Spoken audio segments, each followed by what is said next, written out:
Hi, I'm Frank Morano. Today's sentencing of former NYPD Sergeant Erik Duran is one of those moments that I think is going to have ripple effects far beyond just one case.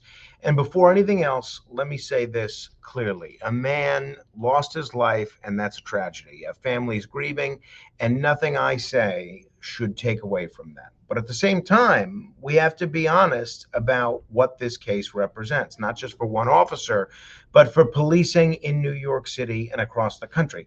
Sergeant Duran was sentenced to 3 to 9 years in prison for a split-second decision made in the middle of a chaotic situation. Just think about that. According to testimony, he believed a suspect on a motorized scooter was heading towards fellow officers. He acted in that moment saying, I thought he was going to kill my guys. Now, a judge later determined that that decision crossed the legal line. Okay. But here's the bigger question that every police officer is asking right now. If you make a split-second decision in a dangerous situation, even if your intent is to protect your fellow officers, could you end up in prison? Because that's the message this sentence sends.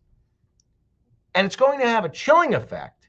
You don't have to be anti-police or pro-police to see that. Imagine being a police officer responding to a fast-moving situation. Someone is fleeing a vehicle.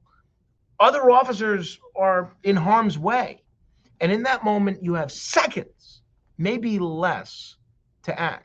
Now imagine that in the back of your mind is this thought: if I get this wrong, even trying to do the right thing, I could lose my job, my pension, and my freedom.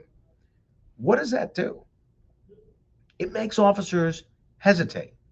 And hesitation in policing can be deadly, not just for suspects, but for other officers and for innocent bystanders.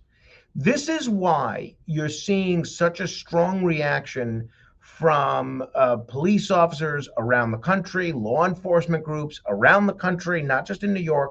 I think over 10 or 11,000 officers signed a petition asking that he not receive prison time, and he's going to prison because they understand what this means on the ground. This is not about saying that every action a police officer takes is justified. It's about recognizing the reality of the job. It's not a desk job.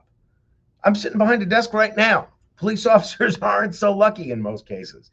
This is not something you can second guess from the comfort of a courtroom or a city council office with unlimited time to analyze every frame of video. These are real-time decisions in real danger with real consequences. And when we start sending officers to prison for those kinds of decisions, even when they're made with the intent of protecting others, we are fundamentally changing how policing works, and not in a good way.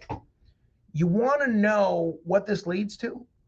It's going to lead to fewer proactive officers, more hesitation, more situations where police stand back instead of stepping in. And ultimately, that means less safety for everyone. We can have accountability. We should have accountability. But we also have to have a little common sense. And in this case, I think a lot of people, especially in law enforcement, are looking at this and saying, this went too far. This isn't justice. This is overcorrection.